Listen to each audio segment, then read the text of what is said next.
I apologize for that. Let me introduce the Tortora Breda Institute, first of all. This was created to promote collaboration across public and private sectors with a focus on business, culture, and diversity. We're looking to reshape and develop collaboration and partnering practices in AI and cybersecurity with a view to improving and securing business and economies. So one of the core concepts of the Institute is our think tank for partnership excellence. And the think tanks allowed us to bring together experts and leaders from public and private sectors and from academia and from all over the world with the goal of reshaping and developing collaboration and partnering practices while still embracing the most critical technology growth. So if you're not a member of the Institute, we invite you to visit our website to learn more and see how you can participate. And we also want to thank our sponsor for this event, Gorilla Corporation. Gorilla Corporation is a leading global sales, marketing, and technology channel development company with a focus on serving the technology industry. They are a fantastic group, and I encourage you to go to their website and check them out. My name is Tim Kapp. I'm a professor of AI and predictive analytics at the University of Utah. I'm the founder of Cinco AI, a founding member of the U.S. National AI and Cybersecurity ISO. And I also co-chair the AI for Good Innovation Factory in Silicon Valley, which is where I met many of all three of the panelists that we have on today. So let me introduce each of them. And first of all, Stephanie Sotendal, and Stephanie, if I pronounce your name wrong, please correct me. Stephanie Sotendal is the founder and CEO of Matrix Holograms. She is an absolute visionary. She's dedicated to democratizing education through AI-powered holograms, and I'll let her explain exactly what that is. She's partnered with IBM, integrating Watson into interactive learning, and she's been a featured speaker at Davos in 2023. So welcome to Stephanie. We're going to have her tell us a little bit more about her story later. The next panelist is Cedar Milazzo. Cedar is founder of and CEO of Noble Media. He's got extensive experience in machine learning, ad tech, and IoT. He's just a real innovator in location-based solutions for digital advertising. And in addition to running Noble, he's a member and former chair of the Credibility Coalition, which I'm excited to learn a little bit more about, Cedar. Marissa Fayer's next. She's got 20 years of medtech experience. She's the CEO and founder of a nonprofit, Her Health EQ, and she's also CEO of Deep Look Medical. She was recently a TEDx speaker and social entrepreneur fellow, and she is, well, I was about to introduce her topic, but I'm going to let her do that as well. So let's jump into this.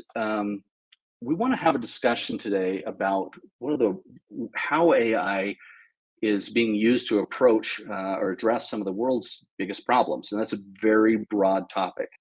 And our first concern was, because it's such a broad topic, if we ask 100 different people what those big issues are, we might get 100 different answers.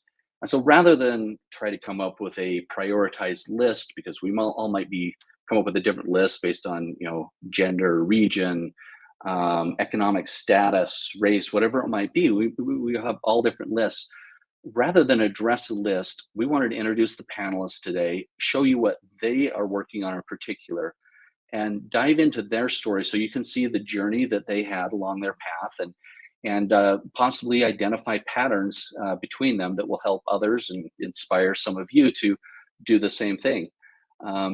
So let's just jump right in. I'm going to do this in no particular order, but Stephanie, why don't we start with you? Tell us a little bit about the problems that Matrix Hologram is addressing, and from you, I want to really understand what got you into this. What was that spark that got you into looking into this problem?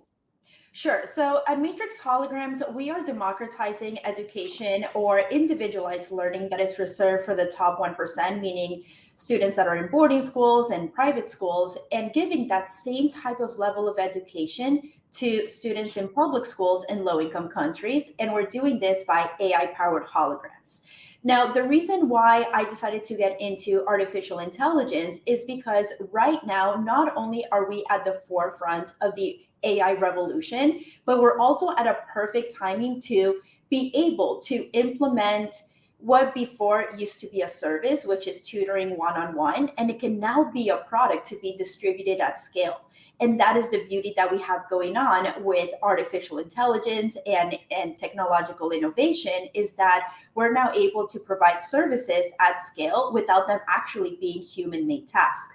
But with that being said, there's always going to be that, since we don't have a track record of AI and how that is going to shape the economy, transform the economy, how is it that a society is going to be perceptive of this, the regulations that we have going on with government, and also the fear that we have as a society of like, what exactly is going to happen when this is getting implemented and this is going to transform society at large. So I always say that in the core of it, the future of society begins with children and the type of education that they receive.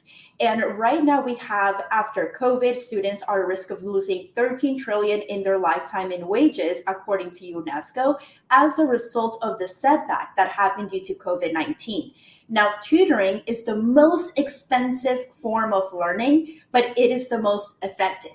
And so what we do is that with this AI hologram, not only is a curriculum developed by Ivy League educated professionals, but now this is on top of it, leveraging Watson, and on top of that, also getting into, and I can go on why is it that we decided to go with IBM's Watson X as opposed to ChatGPT.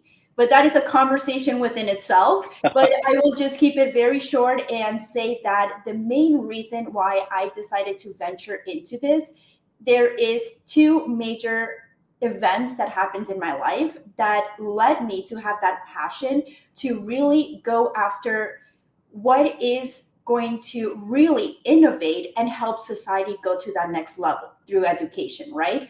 So the first one is, I was very grateful, and I acknowledge that very much, that the majority of my life I went to private schools. I went to programs at Harvard when I was in high school. I had a very privileged upbringing that all of a sudden came to a stop, or it completely flipped over into the point that we were under government help, we were under food stamps.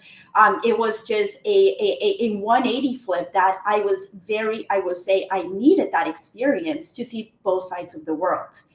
And so as a result, even though I had to go through this extensive hardships, that it doesn't happen only to me. Many, many people in America and around the world have financial hardships. But what saved me, or gave me the opportunity to be where I am, was that education that I received in private schools, that education that I received going to Harvard at a very young age. And so this is one of the main reasons why I do what I do, is because if I could give that quality of education to all students, regardless their socioeconomic class, regardless of where they're located in the world, that gives them the opportunity to just create the life that they wish with these skills, knowledge, and resources that are reserved for the top 1%.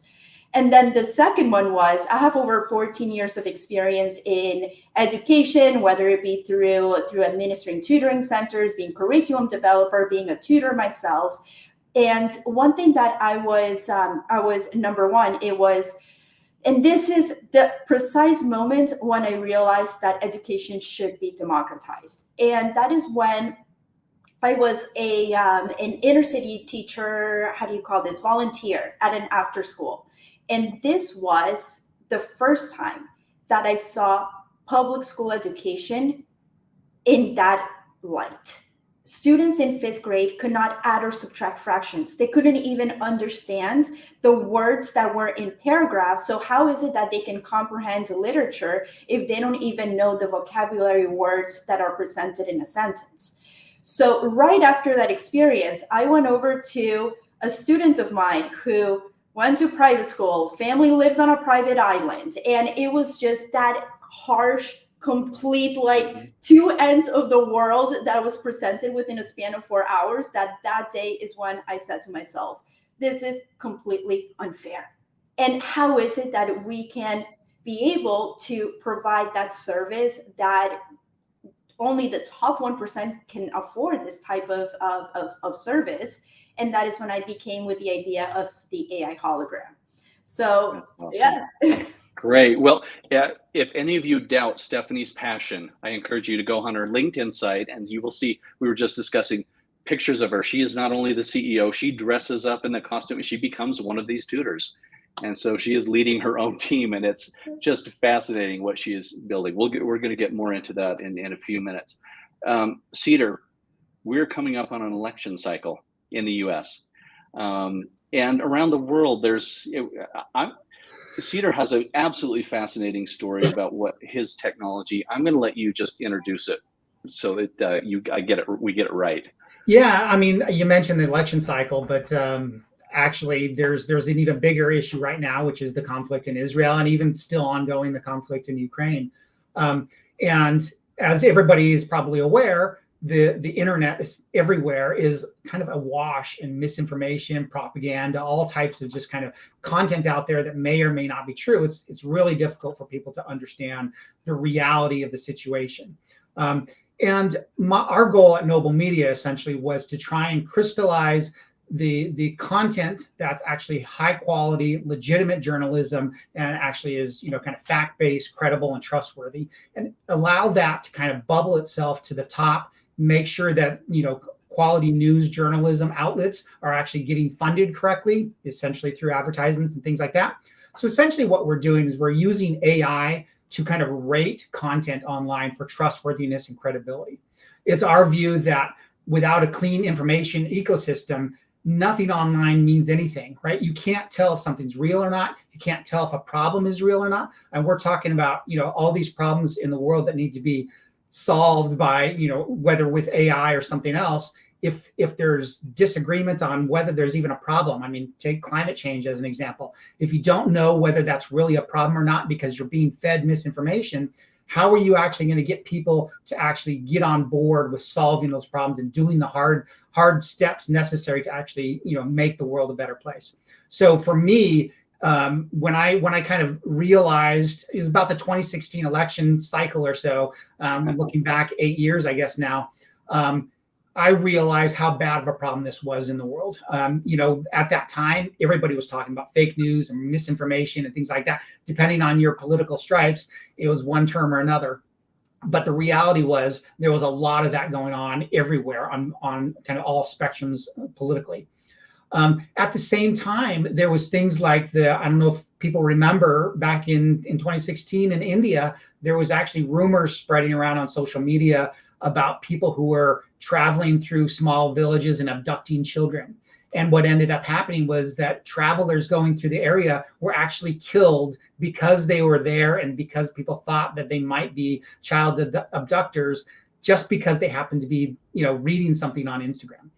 So it was actually causing deaths. It was causing real problems in the world, or kind of around the world. And as I looked at the issue, I realized the big tech companies, Google, Facebook, I mean, naming names right there, this really is a problem for the world, but not for them. They actually were making a lot of money off of the rancor, the division, the people getting upset and, flaming each other. These companies were making tons of money off of this engagement, and they were really not motivated to do anything to solve the problem. Yeah. And that's where I kind of decided, okay, well, I have to jump in and do something about this. I have a background in machine learning. I have a background in journalism, and I recruited a couple of other people to join me, and we put together some machine learning models to actually go off and address the issue. And what we're doing now at this point is we're actually working with advertisers to help them direct their advertising dollars towards the most legitimate, the most trustworthy content out there. So we're evaluating page by page exactly what is published, not at a site level. We're not rating, say, the New York Times versus Breitbart. We're rating individual pieces of content on those sites to see how trustworthy they are. And this is actually much more effective at actually redirecting those ad dollars towards the content that's high quality, but it also motivates the publishers to make more high quality content. If we can push up the ad prices on those pieces of content that are high quality, suddenly they're making more money off high quality. They're going to go off and spend more effort to actually make sure that they're doing the right thing and creating kind of legitimate journalistic stories. Kind of talks a little bit about what we're doing. I don't know if there's I guess I'll let you go ahead and. Yeah, we'll dive into it a little bit more. What I Yeah. love about the problem you're solving, Cedar, is fake information, fake news, those kinds of things. It's kind of a meta problem. If we can't get over that, we're never going to be able to address correctly or objectively the larger problem. Exactly. Education or food poverty or any of the other ones out there. Yeah, If you we can can't- never really identify what's really a problem, and so how do you go about getting the resources and the motivation among people to solve those other problems if their ecosystem around information is so corrupted? Yeah. Well, Marissa, I failed to tell everyone last year. Marissa was the U.S. winner for the AI for Good contest and went on to be the world winner in the AI contest. So we're exceptionally proud of what she's accomplished. Marissa, tell us a little bit about your particular area. What are you into? And you've now started multiple companies in this area or organizations. Tell us about the issues that you're dealing with. Yeah, so I focus directly on healthcare. And so direct healthcare related to either maternal health or breast cancer or oncology, or ensuring that the correct medical equipment gets to where it needs to go for the areas that it needs to go into and for the health areas it needs to focus on. And so that's kind of what I focus on. It's a broad spectrum of health. But at Deep Look Medical, we're enhancing medical imaging using revolutionary software. A lot of it is AI based. And so the stance that we've taken is that let's solve using today's already existing technology and layering on top of that, not creating a new modality of imaging. There's plenty out there. There's a lot of new innovation that's happening out there, but layer on technology over that to help radiologists and oncologists faster, more efficiently, and better do their jobs because they're exhausted and they're burnt out. And this is as a result of the pandemic, but it was already happening as well before that. And so that's what we're doing. We are a one-click measurement, segmentation, and visualization tool. And in the future, there'll be a lot more with AI continuing to layer on top of that. So that's one of the things that I've worked, that we're working on at Deep Look. At Her Health EQ, some of the work that we do is a little less AI, but we think in the future it's going to be much more AI driven because we ensure health equity in developing countries. And we do this by making sure that there's high quality equipment, medical equipment, getting to the places that need it most. And so we focus on non-communicable diseases that affect women. And a lot of all of the work that I should be doing that I am doing is focused on women and women's health.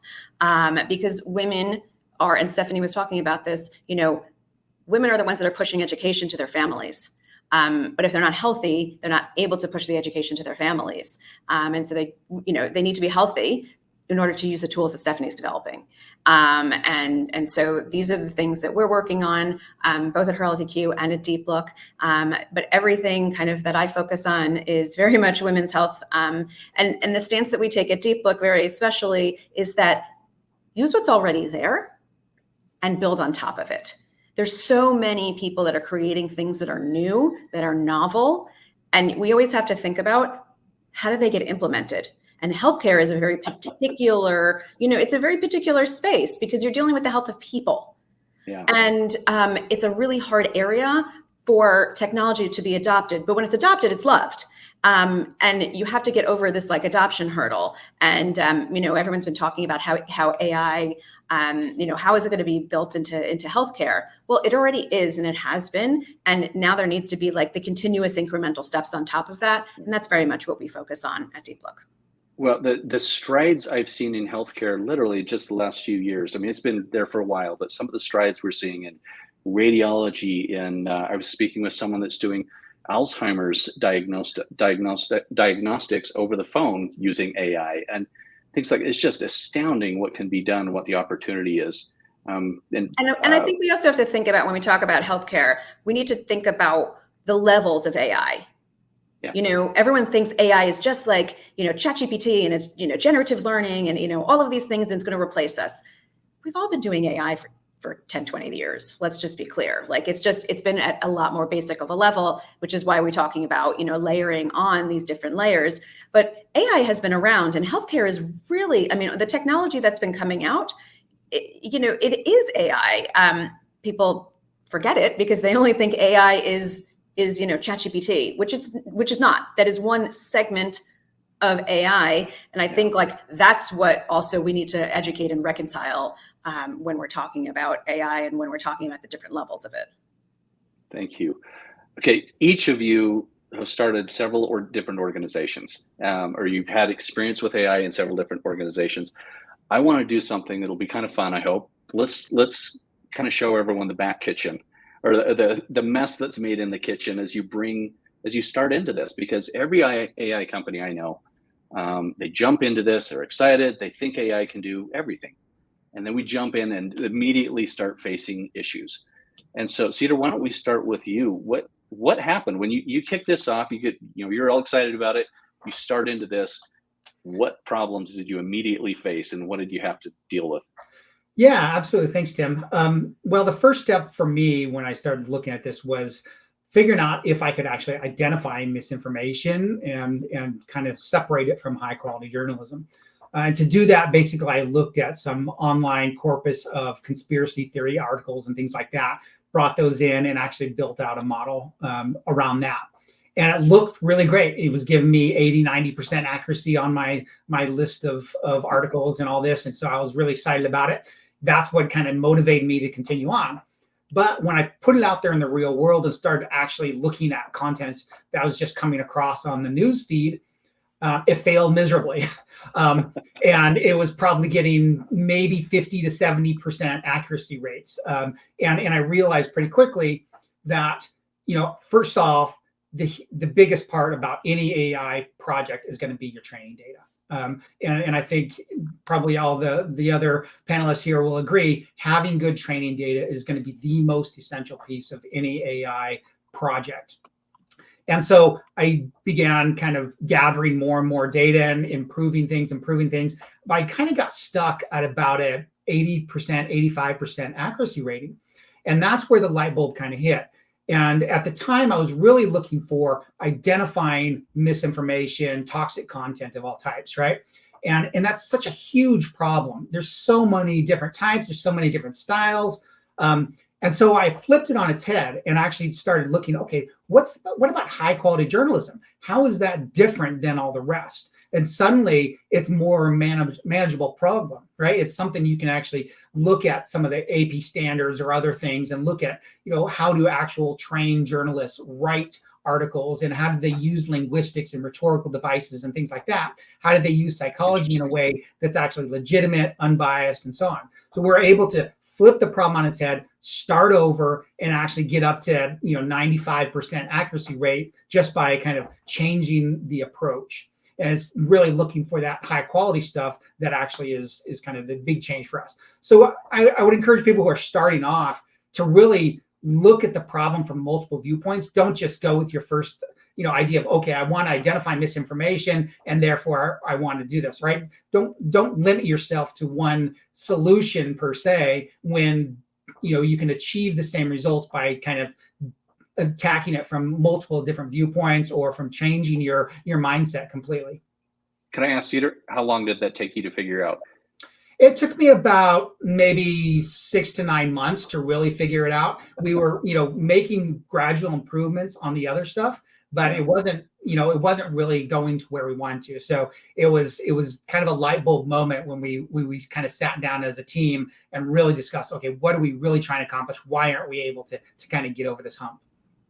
Marissa, I want to ask you a similar question. What issues you had to deal with? One that you mentioned is obviously the ethics. There's ethical issues in healthcare. Anytime you deal with it, when we're humans, and there's two sides to these ethical equations. What problems did you face, first of all, and then what kind of ethical issues are you having to deal with? Yeah, so I think in healthcare, one of the first issues that everybody faces, which is the obvious one, is FDA clearance. Thankfully, that was actually one of the things that we got very early on. The issue was it actually took us 2 years to launch after our FDA clearance because in healthcare, there's a really high barrier to get that acceptance level and to get that acceptance at the physician level. And so it's like, oh, great, you have your clearance. That's first check. Now it's like, tell me how this can improve my life. And I think related to ethics, what the questions are really, are we replacing you? No. Are we making your job and life easier? Yes. Do I still make the decisions as a physician?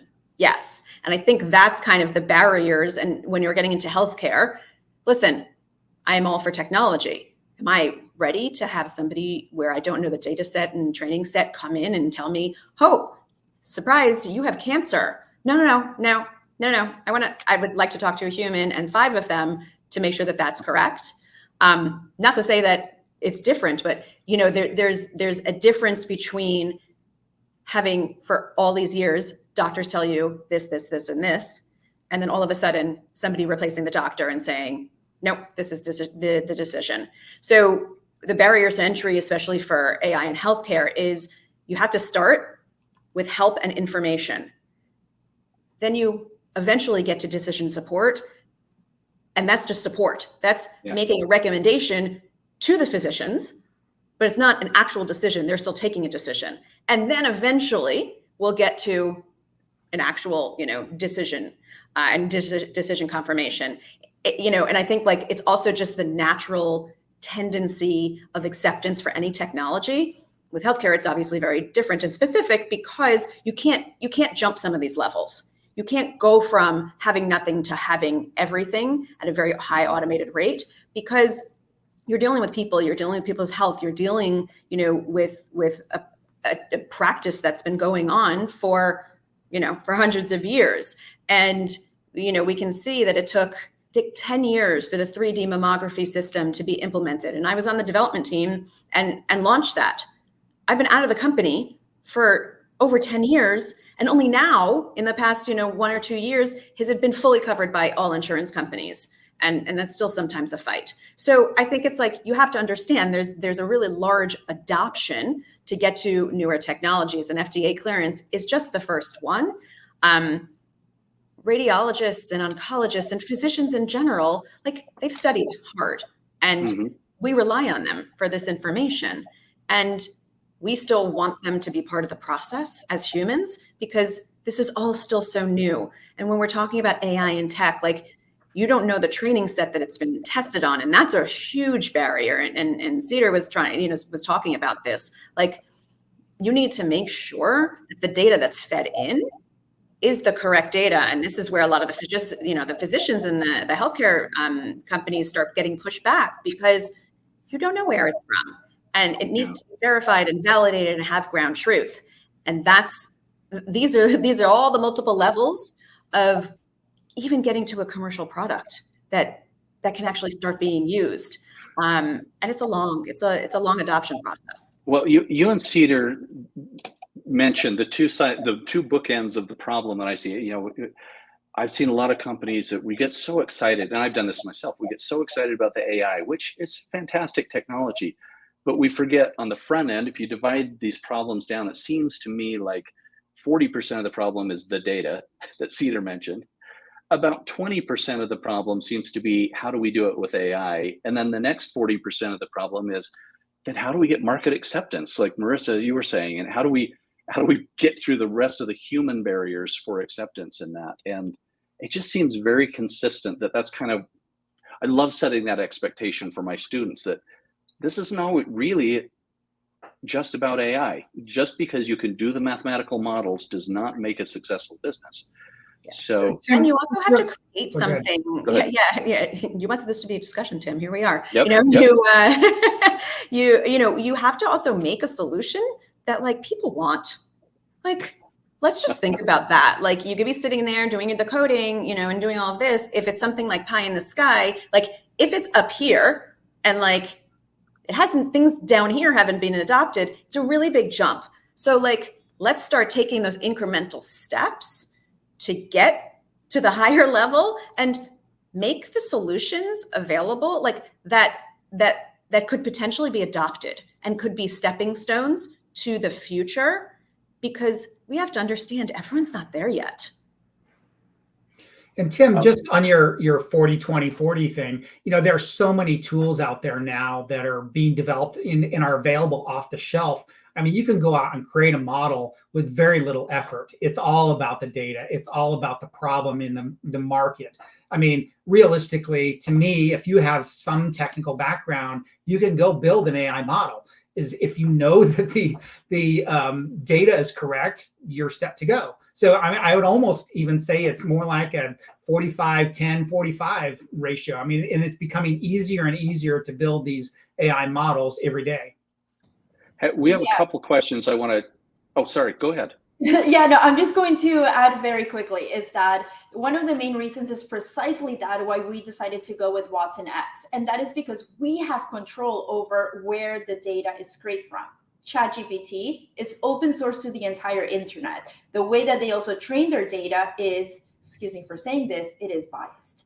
And so one of the biggest things that we need to really, really ask ourselves is, where is that data coming from? And that's precisely what Cedar, exactly, you nailed it. Because that type of data, that high quality data, is what is needed for us to be able to fine tune the model and be able to really get out there and be able to go into that next step of evolution in innovation of technology. And that's going to happen is not only from where the data is getting scraped from, but who is training the model. Because whoever is training the model also curates how is it going to be biased or how is it that we're going to be unbiased. And so that is a conversation within itself on ethical AI. And if there is always going to be a 100% unbiased delivery to data.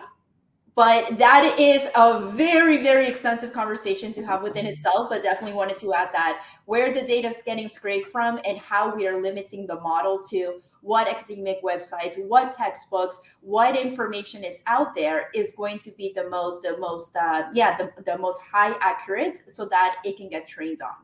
Absolutely, Stephanie. I totally agree with you. I think that, removing as much bias as possible is always necessary. But in the end, everybody's going to have some sort of bias. And I believe that if you're putting out some sort of AI solution, you should be transparent on what biases are still present. You should be transparent on how the data was collected, what sort of data was included, who collected and curated the data, because that at least lets people know where the biases might be, where the problems might be. Before we move on, a couple questions from Marissa that came from the chat. What do you think will cause insurance companies to really look at AI as a necessary tool? I think it's a great general question too. I think every one of us is facing a similar kind of question in our arena. Well, when it saves them money. When it saves them money. That's what insurances are, house insurance, flood insurance, health insurance. That's what everyone's about. When we're saving the insurance companies money and we're saving on the cost of healthcare, that's when they're really interested, which is why, why we very much feel like start with a workflow tool. You're already saving time. You're already saving time. Maybe eventually you'll be able to save, some biopsies. And that's a big cost that you don't have to pay for, or maybe you find it at stage 0 or stage 1, you help the doctors do that as opposed to finding it stage 4. The cost to the insurance is dramatic when you talk about stage 0 to stage 4. So when we're starting, when you start to save them money, that's when they start to pay attention. And it's idealistic to think like, oh, we'll just create a solution that everybody's going to want. Yeah, no, that's just not real life. And I think like sometimes, sometimes all of us in AI have to think about that. Like you have to think about who's going to adopt this, what it's going to do, how do you get coverage, especially in healthcare, how do you get paid? Yeah. And really, when you start to save money, hospitals are really the ones, hospital systems and clinics, they're the ones that purchase our software. It's not something that individuals, are buying. So when the hospital starts saving money, they're really interested in this. I think that goes across the board, as you mentioned, right? It's not just about hospitals saving money. It's about any AI technology, right? I mean, in my case, it's exactly the same thing. When an advertiser can make more money or sell more product or save money on their ad campaign, that's when they adopt this. It's not because they want to make the world a better place. It's because they want to make money or save money. Exactly. we came across a statistic in the last couple of months that a survey was done about failed AI projects. And it shocks everyone to hear this, but about 80% of AI projects fail today.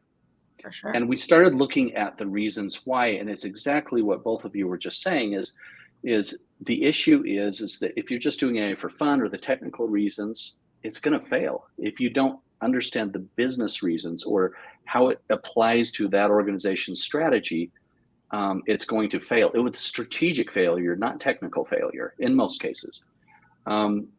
Stephanie, you bring this back to any technology, right? I mean, it's just like Yeah. blockchain a few years ago, right? Blockchain was big and companies were failing left and right because it was a technology looking for a solution. Stephanie, I'm going to skip asking you this general question, but I want to come right to you about looking forward. I every time I talk to you, I get excited about what we can do with education. As an educator myself, I love what you're doing. What is the big unsolved problem in education that you would love to see solved? Let's scope this with AI. What do you think? And I'm asking you to look in the future a little bit, look in your crystal ball. What problem would you love to solve with AI? Teaching students how to think rather than what to think. And that is the major difference between public school education and private school education. Because I will say very flat out right, and this is coming from a very blunt place, it doesn't serve society to have individual thinkers because that is a threat to a system. And this is something that I definitely do have to keep in mind on how to be able to do it in a way that instead of going into a future that is for the capitalistic era that we have been going through, that it's all about acquiring possessions, being able to go up the corporate ladder, who is making the most money, how much X, Y, and Z reasons, right? And instead of being that I for myself getting promoted and so forth, is how is it that we can shift through children to go into collective evolution of equal progression? And that is going to happen is through a couple of different varieties. That is going to go is precisely at the pedagogy of the teaching that we teach them. That is, how is it that varying perspective by teaching students how to think, how is it that all of that together can go into the totality of a problem solving solution for us to be able to progress collectively and not so much for the egoic number one and so forth. So I think that in the end, it's AI, it's teaching students how to think, which is a massive challenge. And that is at the forefront of what we're doing at Matrix Holograms, is how is it that we can implement or teach AI how to think? I love that. I've seen so many solutions where, I had someone complaining to me the other day, said, my kids are just getting on and writing papers. What can I do about that? Or they're having ChatGPT write these papers for them. Yes. And, I showed them a couple simple queries. I said, tell them stop writing papers. Use something like the Feynman method or something. Say, here's the topic I want to learn. Evaluate me on what I know now. Tell me what I'm weak at and help me learn the other stuff. And I thought something as simple as that, which is so much less than what you're doing. And it just changed people's minds about what AI could do and what LLMs can do for them in particular. Cedar, if I gave you $100 million today, what moonshot would you take? What problem do you want to solve? I've actually thought about this because it's something I actually have been potentially planning on doing. In terms of not just receiving $100 million, but yeah, I'm planning on that too. Yeah, I'm planning on receiving $100 million next week. So send that over, Tim. No, I believe that there's room for citizen journalists to actually do fact checking, and I think there's a way to actually create a system that incentivizes truth and incentivizes people to fact check each other in such a way that you can kind of open it up to the world and let everybody participate in the conversation around fact checking and verification of information in such a way that the truth bubbles to the top. It's not a small project. It's not something that can be, just kind of started in somebody's garage, but I believe that there's potential there to really change our entire society if people can really find ground sources of truth and really be able to understand, yes, this is really true, and people will have verified this. We can have evidence, we can have discussions, things like that, and have it open to the wide world. Love to do something along those lines. That's awesome. Tim, I was Marissa? hoping for that question. Yeah, go. Hey, take it. Just Take say that question. I have another one for you in a minute. Wait, you want 100 million too, Marissa? Come on. Yeah. I know. I think there's enough out there that we all can have it. So, but from my perspective, it's pretty easy. It's to ensure women have access to healthcare around the world, and so it's a most basic.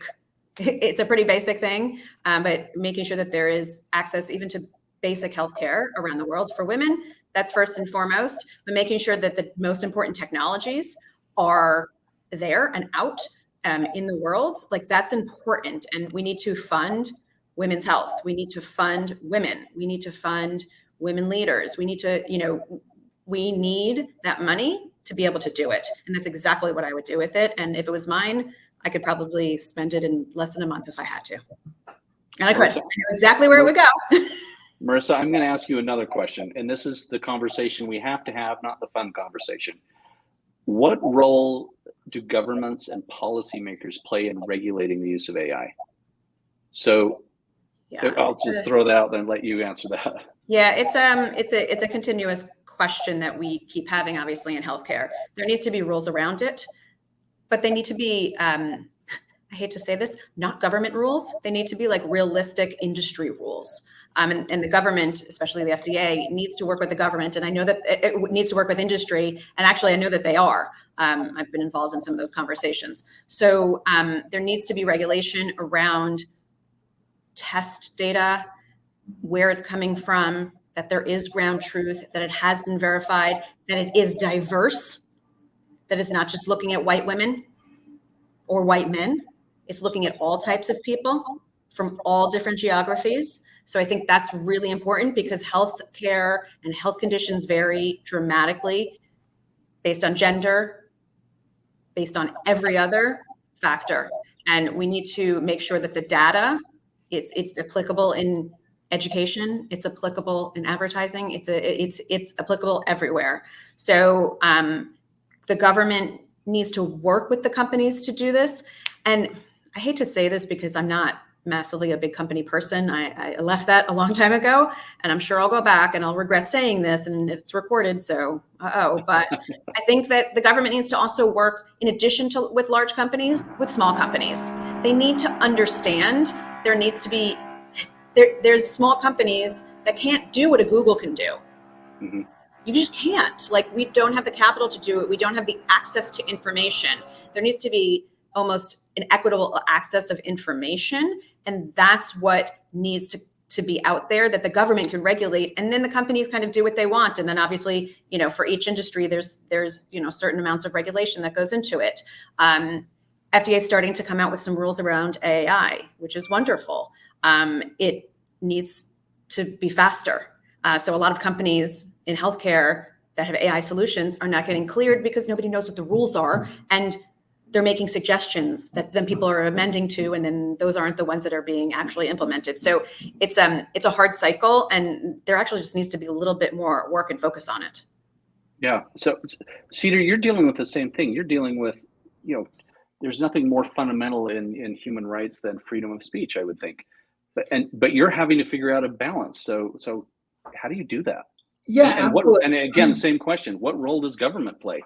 I think honestly that there should be some very limited role of government in a lot of this. I mean, when you talk about free speech, generally you're, at least in the US, talking about government regulation of speech.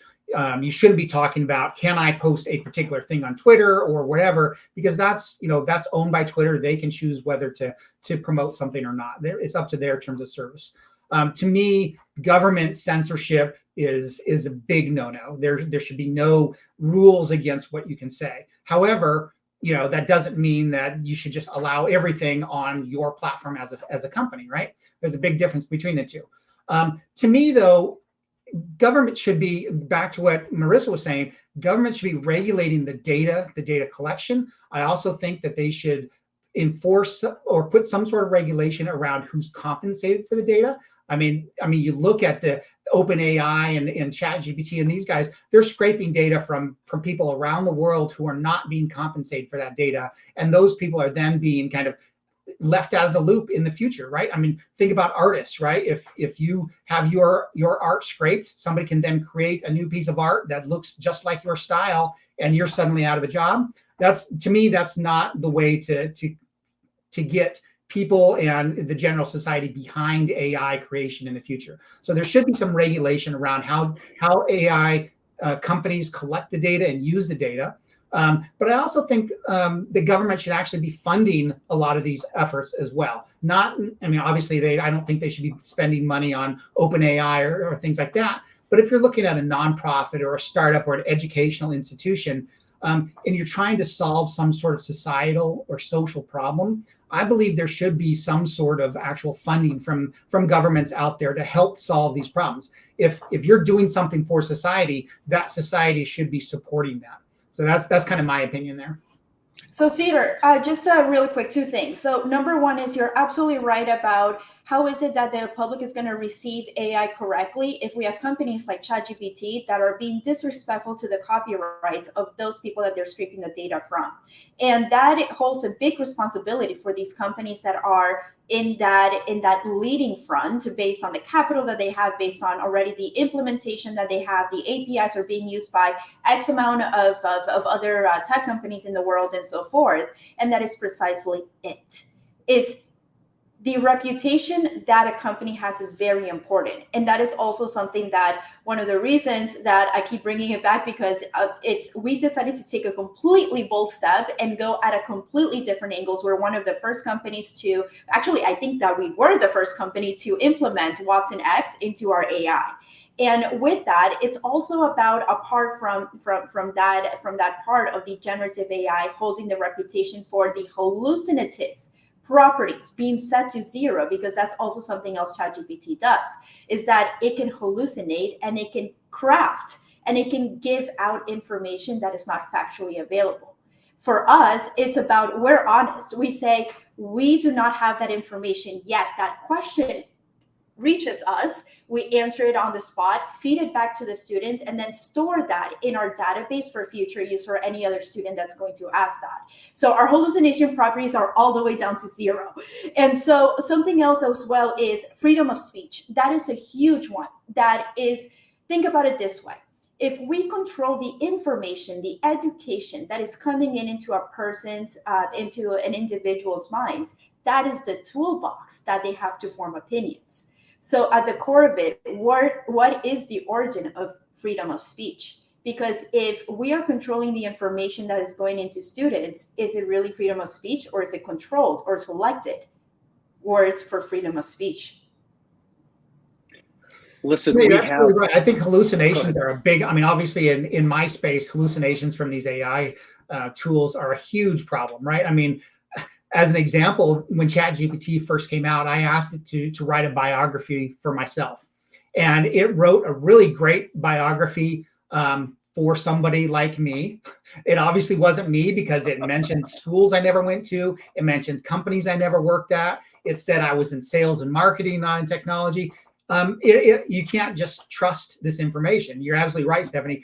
In building your own data set is the only way to do that. Scraping everything from the internet, like OpenAI and other companies are doing, is the absolute wrong way to present real information. It's great if you want to write a marketing blurb. It's great if you want to write a quick essay on something that's well known. But if you want facts in it, you need to avoid it, at least at this point. We have just a few minutes left, and I want to make sure each of you has a chance to answer this next set of questions. I want to talk about the future of AI, and we're gonna take the handcuffs off here. I want you to speculate even outside your own view. You obviously interacted with a number of AI companies in your field and beyond. So, Stephanie, I want to start with you. This is a worry I have about the future of AI. I'm constantly asking myself the question: is AI going to become the great equalizer, or a tool that's going to create greater disparity?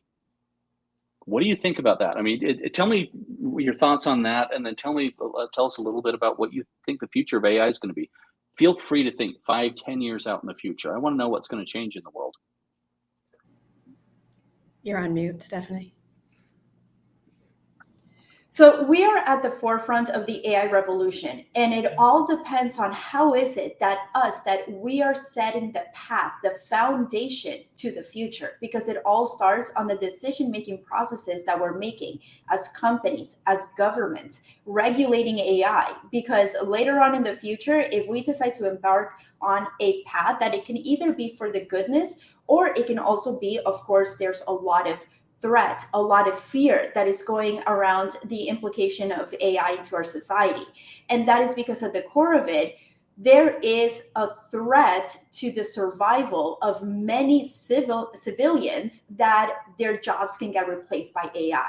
So that is where we come in, and we have to talk about universal income. We have to talk about how is it that these new jobs that AI are taking away, okay, what jobs can we now form that go directly into AI that now have arisen? And how is it that we can train those people in order to get there? And that also comes with democratizing that education and being able to provide to those individuals that individualized learning where they are able to get trained into these new jobs. And that is possible with our AI hologram. However, we are catering 6 to 12th grade. And once we have enough data, we are heading into early education, because early education is a completely different ballgame. For the first 7 years of a child's life is when they absorb the most information. They're operating under different theta waves, under their subconscious. And so we need the right accurate, the right data, the fine-tuning of the model to be absolutely fantastic before we head into early education. So just as that foundation for education is important in the age range of a child, so is us being at the forefront of AI on what is it in the next immediate months, years that we are doing, because that's going to be the ripple effect or the consequences that are going to happen 5 to 10 years down the road. So I believe that was the first question. The second one was around, sorry, Tim, can you please remind me? I was just wondering, is it the great equalizer, or is it going to create greater disparity? It is so up to I think us. you kind of answered that.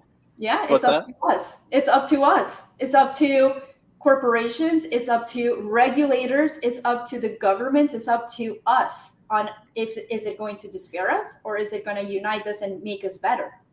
It's all us. Cedar, tell us the future. What's your crystal ball? Well, I think you're absolutely right. It is up to us as an industry.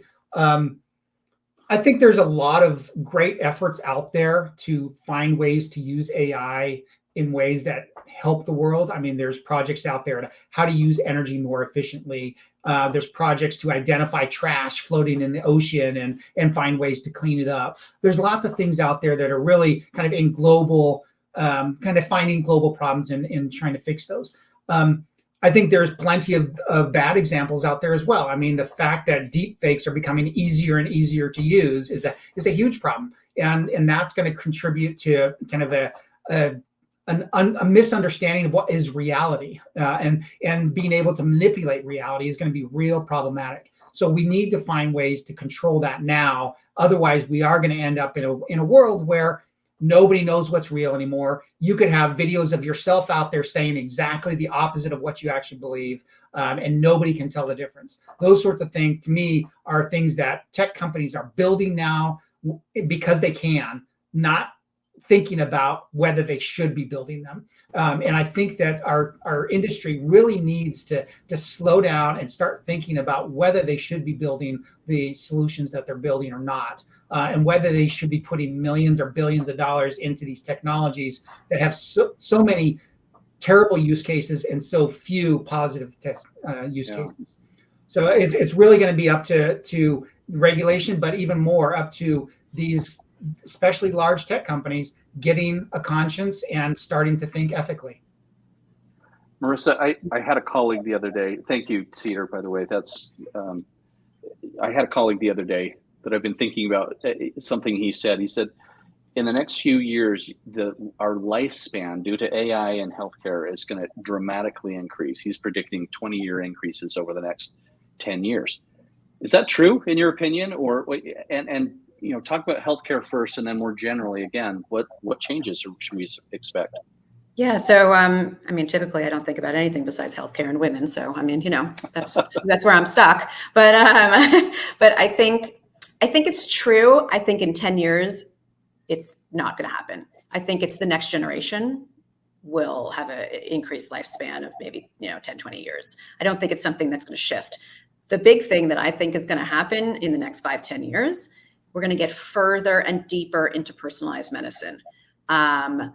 This is where AI can be a dramatic help finding out what's important for us, for your individual, not the person, as Cedar was saying, the guy who looks like you, sounds potentially like you, but isn't actually you.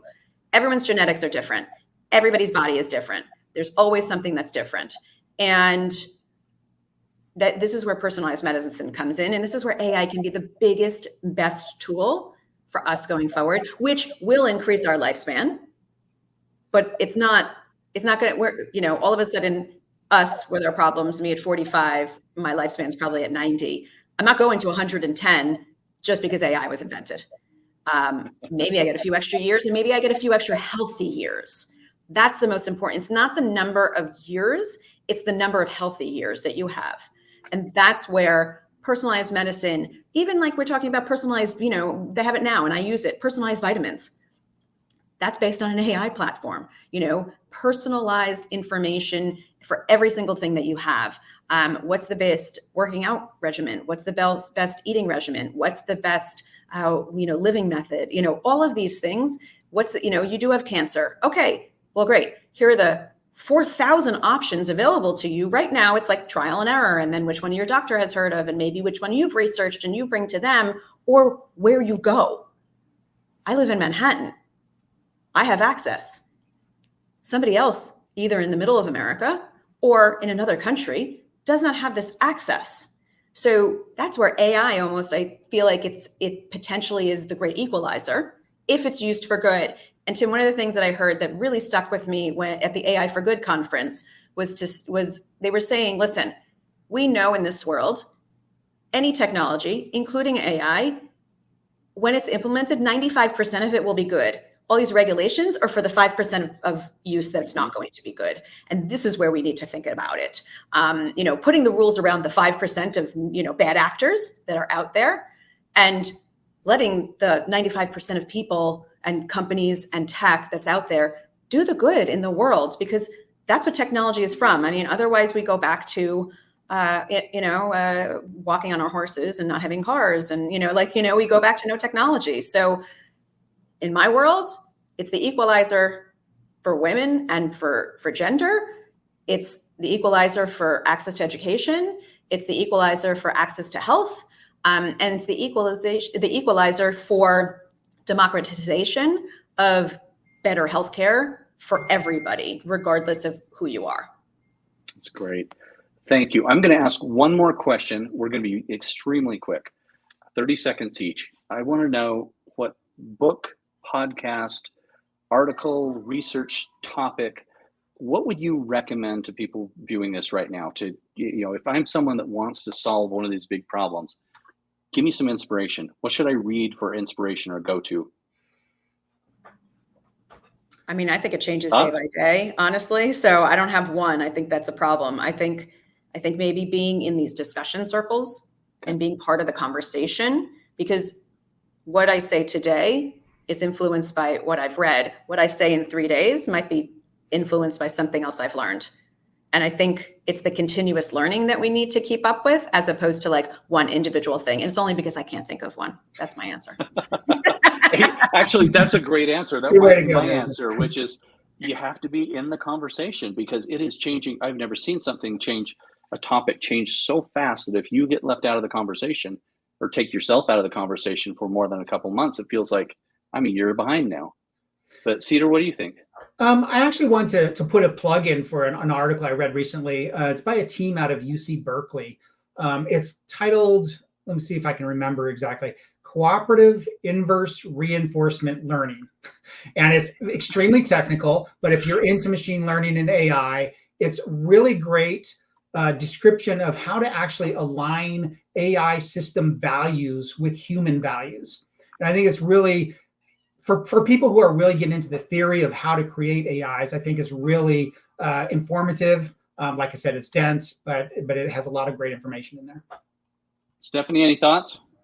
Yeah, so one that I recently saw his TEDx talk and I ordered his book off the bat. It was Sean Achor, Achor, The Happiness Advantage. So the 7 principles of positive psychology that fuel success and performance at work. And that could either be because I do believe that personal growth and development is so important in a person's life, because how it is that we are at a mindset level is the future that we can attract and the future that we embark upon with what type of healthy mindset, right? So all of that is something that is, just incredible book. I definitely would recommend for anybody to read it. Stephanie, thank you for that, because it's obvious from the 3 of you that this is more than just about technology. This is about passion, about getting excited, and frankly, about having a desire to do good things for the world.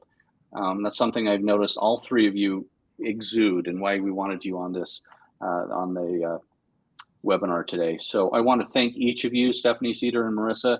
You are amazing individuals. I always look forward to working with you again. And for those of you who would like to reach out to you, I believe we've got in the initial invites, we have your LinkedIn links there. Is that a good place for anyone to reach out to you if they have more questions? Again, thank you so much. I do want to put in a little plug here. First of all, I want to thank the Tortora Breda Institute again. I want to thank Gorilla Corporation. And I also want to put in a little plug for AI for Good. We were going to be running a similar pitch contest where we met these 3 individuals. This will be in April of next year. Within the next couple of weeks, we'll be opening up the application process for that. And if anyone that is listening, or if you know anyone that's using AI to solve these kinds of problems, some of the fundamental human issues in the world, we would love to hear about that and invite them to meet with us and discuss the opportunity to be in that pitch contest. So that's the AI for Good Silicon Valley Innovation Factory contest. And we'll look for posts on that coming soon. So thank you again, each of you. You are amazing people. And we look forward to seeing what's next from all 3 of you. Thank you, Tim. And thank you to Tora as well. Thank you. It was a great conversation.